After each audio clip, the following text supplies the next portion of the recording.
Okay, this comes out of the EU Times.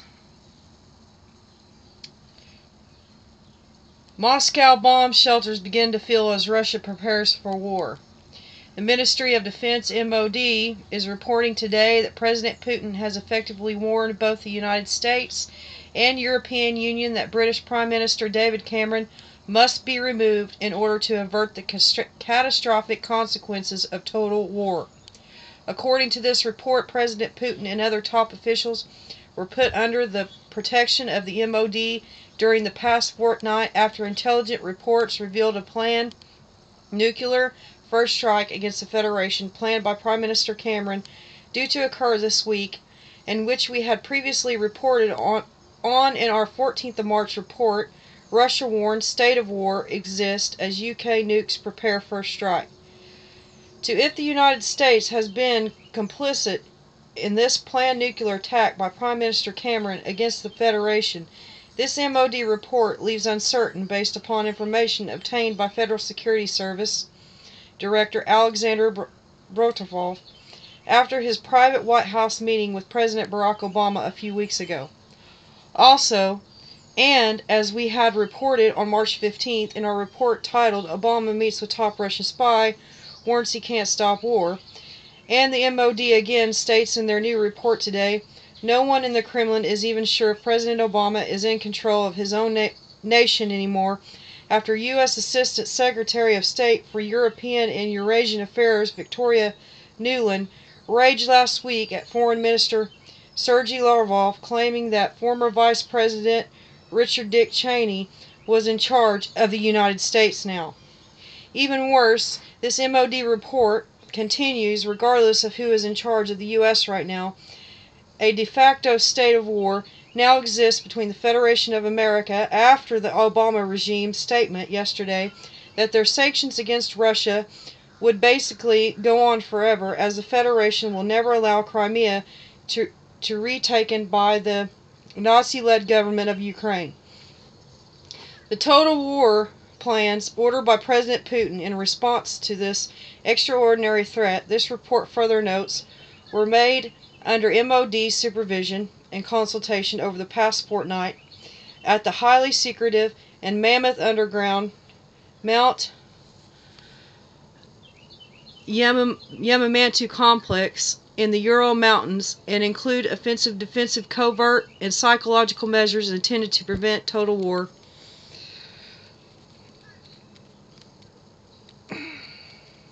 But in failing in that effort, the Federation would then massively respond against the West using all of their capabilities, including nuclear options.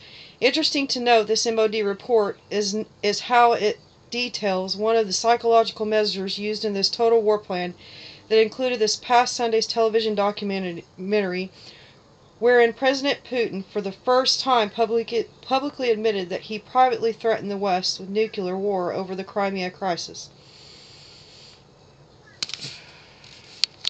That's cut off.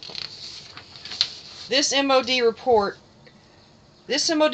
states that this specific psychological measure employed by President Putin in publicly admitting his private threat to use nuclear weapons to protect the Federation was intended to alert the citizens of both the U.S. and EU to grave and horrific dangers they were facing due to the secret war actions of their governments without their knowing. Now, I just want to say this in some commentary. That actually did come out. This is when Putin, I don't know if anybody was following my post, but I was up all night covering it. I did put a 5-minute clip of that documentary. Of course, it wasn't in English. They had to translate it, but I did post that for those who remember me posting that. On Monday, upon his return to Moscow, this MOD report continues, President Putin then initiated further actions of the Federation's total war plan, which include 1. The immediate opening of Moscow's 5,000 new bomb shelters President Putin had ordered built in 2010, and which were completed in 2012. The immediate transferring to these bomb shelters all critical equipment and personnel belonging to the Central Clinical Hospital and Polyclinic Office of the President of the Russian Federation. The immediate deployment of strategic nuclear bombers to Crimea. The immediate activation to full combat alert of all airborne forces in the Northwest. The immediate activations of tens of thousands of troops belonging to the Northern Fleet and Western Military District to full combat alert.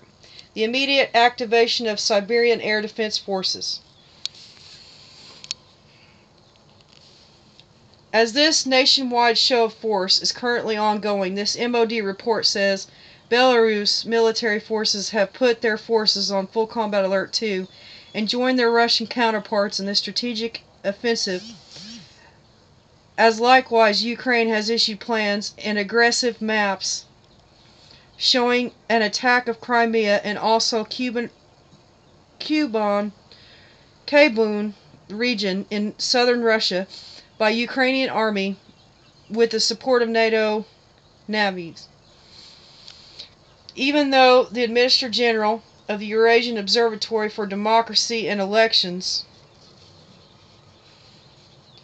Alexander Molzov, has stated that nobody in NATO is ready to pay the price of this sort of war with Russia over Crimea, which can involve a nuclear conflict in Third World War. Only Kiev junta, with its team of adventurous far-right and low-level politicians, can dream of this sort of military aggression. MOD experts in this report state that the continued aggressive war actions by the US and EU, combined with the continued demonization of President Putin and Russia's people in the Western press, seems to prove they do indeed want nothing but total war. And with special assistance to the US President Celeste Wallander stating earlier today that President Obama was well aware of President Putin's nuclear war threat, this MOD report chillingly concludes the West has still failed to assure the Federation that Prime Minister Cameron will be removed from office, or even more dangerously, that they will be able to stop this total war at all. EU Times. Prepare for nuclear war, Russia warns citizens as U.S. takes flood into Europe. There's actually RT footage of this. A new Ministry of Defense MOD report circulating in the Kremlin today states that the Ministry of Civil Defense, Emergencies and Disasters Relief has issued an order for all companies' employers to prepare for nuclear war, while at the same time the Ministry of Foreign Affairs has slammed the U.S. for flooding Europe with tanks and armored vehicles. According to this report, the MCHS issued their order on the 16th of March to companies and employers to immediately provide their workers with radiation suits and gas masks as part of the war orders issued by President Putin, and in which we had previously reported on. With these war orders being necessitated after the uncovering of a United Kingdom plot to launch a nuclear first strike against the Federation this week, a situation made even graver after the arrest Tuesday, 17th of March, of U.S. Navy Captain Heather E. Cole for failing to likewise launch American nuclear weapons against Russia on Monday, 16th of March. This report continues. The Kremlin remains alarmed that no one seems to be in charge of the United States anymore. Raising this state of alarm even higher, this report says, was the Federal Security Service Director Alexander Bogdanov has still been unable to contact President Barack Obama, whom he had just met during a private White House visit a few weeks ago in Washington, D.C., wherein the American leader stated he may not be able to stop this war. With massive combat operations now existing in all of the Federation's 9 time zones, the MOD further states in this report the General Staff has ordered the immediate deployment to combat status of tens of thousands of more troops, bringing the number to over 80,000 now preparing for war. The MOD further confirms in this report that the Federation's strategic nuclear bombers have been mobilized in Crimea, and that Iskander nuclear missiles are now being deployed in the Kaliningrad region, which borders Poland and Lithuania too. Important to note, the MOD report says are that the Federation's military actions are solely in response to the aggressive war moves of the United States against Russia, which includes tomorrow's start of the U.S. Army's 1 100-mile armored column journey along the western border. WWIII, comprised of American troops from the 2nd Cavalry Regiment and the 12th Combat Aviation Brigade, providing air support. Equally important to note, this report continues, is that the threat against the Federation's northern border with Norway, where thousands of Norwegian troops continue their joint Viking deployment of armored vehicles.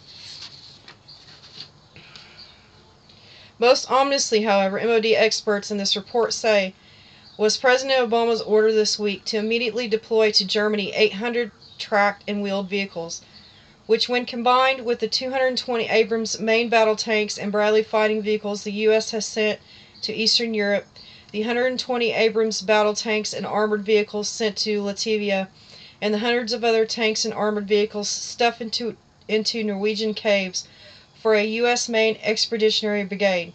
All within the past 8 months, the addition of these estimated 1,400 vehicles of war to Europe by the Americans clearly show the deadly intentions of the West against Russia. And to anyone doubting the intentions of the U.S. in wanting to wage war against Russia, this report grimly reminds everyone it was just 11 months ago that the Obama regime was trumpeting its removal from Europe of America's last remaining battle tank on the continent.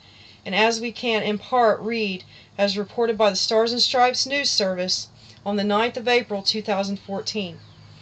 Amidst the still ongoing crisis in Ukraine, the Obama administration is moving the last U.S. battle tanks from Germany and thus from Europe. At the same time, the Pentagon also is disbanding 2 of the U.S. Army's heavy brigades in Germany. Last year, the 170th Infantry out of Baumholder disbanded, while the 172nd Separate Infantry Brigade at Grafenwohr is in the process of doing the same. John Vandiver reports from Stars and Stripes, April 4, 2014, that the U.S. Army's 69-year history of basing main battle tanks on German soil quietly ended last month when 22 Abrams tanks and a main feature of armored combat units throughout the Cold War embarked for the U.S. On March 18th, the remaining tanks were loaded up at the 21st Theater Sustainment Command's railhead and Kaiserslautern, where they then made the journey to the shipping port in Bremerhaven, Germany. There they boarded a ship bound for South Carolina. There is no U.S. tank on German soil. It is a historic moment, said the 21st TSC spokesman, Lieutenant Colonel Wayne Morato. As to why and how our world went from last April, when no U.S. battle tanks remained in Europe, to 11 months later, when they continued to flood onto the continent in the hundreds and thousands, and in the face of a massive Russian military response, should be plain to see for anyone caring to.